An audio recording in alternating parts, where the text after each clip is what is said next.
आज की मेरी ये वीडियो आपके लिए बहुत ज्यादा यूजफुल होने वाली है। इस वीडियो में आज आप आटे और प्रेशर कुकर के टिप देखकर हैरान हो जाएंगे, इसलिए वीडियो को एंड तक स्किप किए बगैर देखें और इनसे भरपूर फायदा उठाएं। बिस्मिल्लाहिर्रहमानिर्रहीम। अस्सलाम वालेकुम नाजरीन, वेलकम टू माय चैनल। तो नाजरीन, कैसे हैं आप? मैं उम्मीद करती हूँ कि आप सब लोग खैरियत से होंगे। तो चलें जल्दी से शुरू करते हैं अपनी पहली टिप बिना टाइम जाया किए।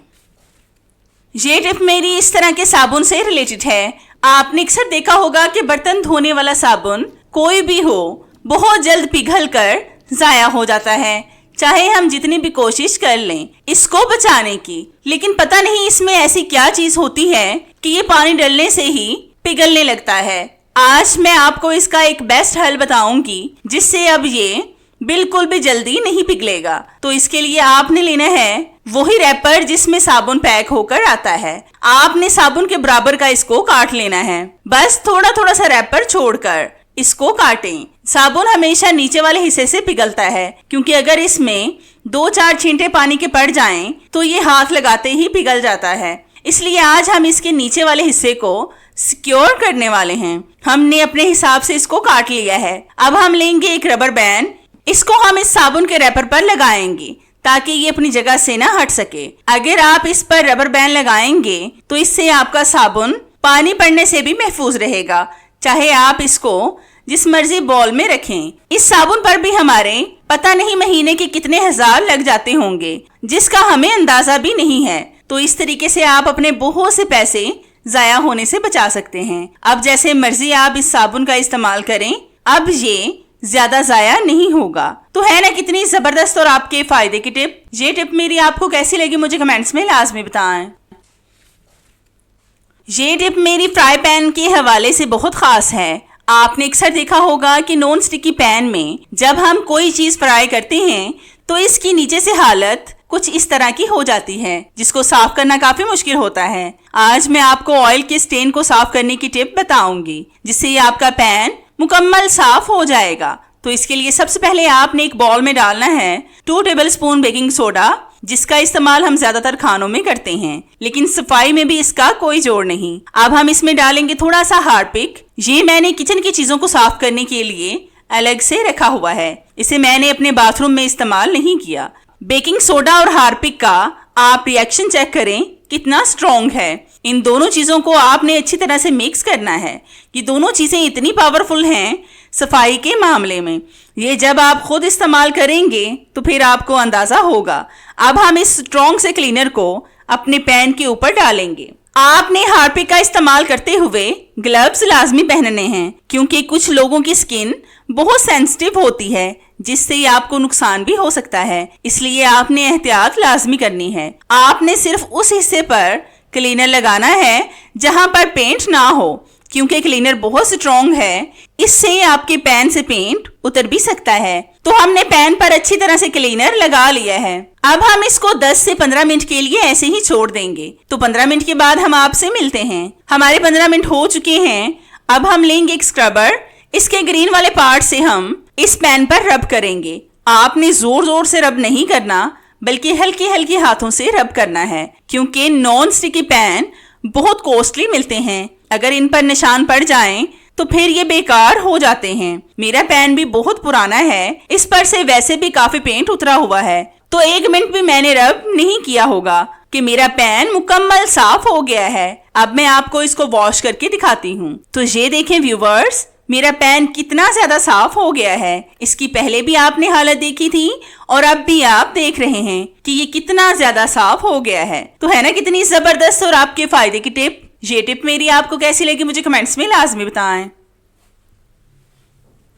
वैसे भी रोटी बनाना हर किसी को आना चाहिए, क्योंकि मुश्किल वक्त किसी वक्त भी आ सकता है। तो इसके लिए सबसे पहले आपने करना ये है कि एक बॉल में लेना है खुश्क आटा। इसमें आपने पानी डालकर इसको अच्छी तरह से मिक्स कर लेना है। आपने आटे को गूंदना नहीं है, बल्कि इसको पानी में मिक्स करके पतला सा इसका बैटर तैयार कर लेना है। इसी तरह से पानी डालते जाएं और इसको मिक्स करते जाएं। अगर आप फोर्क के साथ इसको अच्छी तरह से मिक्स करेंगे तो ये बहुत आसानी से मिक्स हो जाएगा। तो मिक्स करके फिर मैं आपको दिखाती हूँ। तो ये देखिए, हमने इस आटे के बैटर को बना लिया है। आप इसकी थिकनेस चेक करें, आपने भी इसी तरह से इसकी थिकनेस रखनी है। अब हम इस बैटर को एक प्लास्टिक की खाली बोतल में डालेंगे कीप के साथ। आप जितनी रोटियां बनाना चाहते हैं उसी के हिसाब से बैटर तैयार कर लें। अगर आप नमक को आटे में पसंद करते हैं तो नमक भी डाल सकते हैं, और अगर आप पराठे बनाना चाहते हैं तो इसमें थोड़ा सा ऑयल भी डाल सकते हैं। आपने इस बोतल के कैप के बिल्कुल दरमियान में एक सुराख कर लेना है। मैंने पहले से ही इसमें सुराख किया हुआ था। अब हम लेंगे एक नॉन स्टिकी पैन। ये तो हम सबके घर में मौजूद होते हैं। अगर आपके पास पैन नहीं है तो आप नॉन स्टिकी तवे का भी इस्तेमाल कर सकते हैं, लेकिन होना नॉन स्टिकी ही चाहिए। इस पर आपने ऑयल लगाना है और फ्लेम को ऑन करके इसको गरम कर लें। आपने पैन को ज्यादा गरम नहीं करना, बस जब मीडियम गरम हो तो इसमें अपना बैटर डाल दें और इस तरह से डालें कि इसकी रोटी की शेप बन जाए। अगर आप पराठा नहीं बनाना चाहते, मतलब ऑयल का इस्तेमाल नहीं करना चाहते, तो आप वैसे ही बैटर को इस पर डाल दें। ये रोटी बिल्कुल भी पैन के साथ नहीं चिपकेगी क्योंकि ये नॉन स्टिकी पैन है, इसमें चीजें नहीं चिपकती। इसी तरह से आपने इसको अच्छी तरह से पका लेना है। इस तरीके से आपको ना तो आटा गूंदना पड़ेगा और ना ही किसी की मिन्नत समाजत करना पड़ेगी। और आप रोटी को चेक करें कि ये कितनी ज्यादा सॉफ्ट बनी है। इस तरीके से आप कम वक्त में बहुत सी रोटियां बना सकते हैं। तो है ना आज मर्दों और खवातीन दोनों के फायदे की टिप। ये टिप मेरी आपको कैसी लगी मुझे कमेंट्स में लाजमी बताएं। ये टिप मेरी प्रेशर कुकर के हवाले से बहुत खास होने वाली है। आपने अक्सर देखा होगा कि अगर हमारे प्रेशर कुकर की रबर खराब हो जाए और हमें इमरजेंसी में जल्दी जल्दी खाना बनाना हो और प्रेशर कुकर की रबर से स्टीम निकल रही हो, तो आप ऐसा क्या जुगाड़ लगाएंगे कि जिससे आप इसको फिर से ठीक कर सकें, जिससे इसमें से स्टीम ना निकले। तो मेरी इस टिप को फॉलो करें। तो इसके लिए आपने लेना है गूंदा हुआ आटा। इसको आपने उस जगह पर लगाना है जहां से स्टीम निकल रही हो। आपने उस हिस्से को अच्छी तरह से आटे के साथ कवर कर देना है। और याद रहे, जब आपकी रबर खराब हो तो तब ही आपने इस अमल को करना है, और आटा भी उस हिस्से पर ही लगाएं जहां से स्टीम निकल रही हो। आपने वेट कवर या फिर इसके इर्द गिर्द आटे को नहीं लगाना।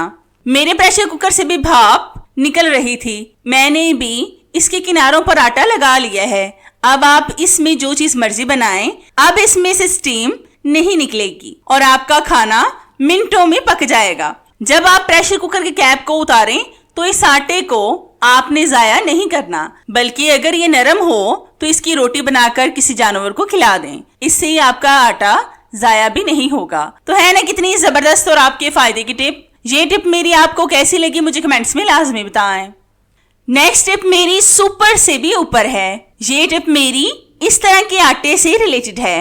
आपने अक्सर देखा होगा कि अक्सर जब हम फ्रीजर में आटा रख कर भूल जाते हैं और तब याद आता है जब हमें रोटी बनाना हो तो उस आटे की बर्फ बन जाती है। अब हम ऐसा क्या करें कि जिससे आटा फौरन से मेल्ट हो जाए और आपको कोई परेशानी ना हो, क्योंकि अक्सर जब हम आटे को फ्रीजर में रखते हैं और अगर रोटी बनाने का टाइम हो जाए तो हम फौरन से आटा भी नहीं गूंद सकते। इस वीडियो को देखने के बाद आपकी ये वाली प्रॉब्लम भी सॉल्व हो जाएगी। तो इसके लिए आपने लेना है प्रेशर कुकर। इसमें आपने थोड़ा सा पानी डालकर इस पानी को गर्म कर लेना है, बस 1 से 2 मिनट के लिए। फिर आपने अपने बोल वाले आटे को इस पानी के अंदर रखना है। आपने फ्लेम को ऑन नहीं करना, बस पानी को गर्म करना है। फिर आपने प्रेशर कुकर के कैप को लगा देना है और 10 मिनट के लिए इसको ऐसे ही छोड़ दें। तो 10 मिनट के बाद हम आपसे मिलते हैं। तो हमारे 10 मिनट हो चुके हैं। अब आप इस आटे से ढेरों रोटियां बनाएं मिनटों में और अपनी फैमिली को खुश करें। मैं भी बहुत दफा आटा फ्रीजर में रखकर भूल जाती हूँ, फिर मैं इस टिप से अपने आटे को 5 मिनट में ठीक कर लेती हूँ। अगर आपके साथ भी ऐसा होता है तो मेरी इस टिप को लाजमी फॉलो करें। तो है ना कितनी जबरदस्त और आपके फायदे की टिप। ये टिप मेरी आपको कैसी लगी मुझे कमेंट्स में लाजमी बताएं।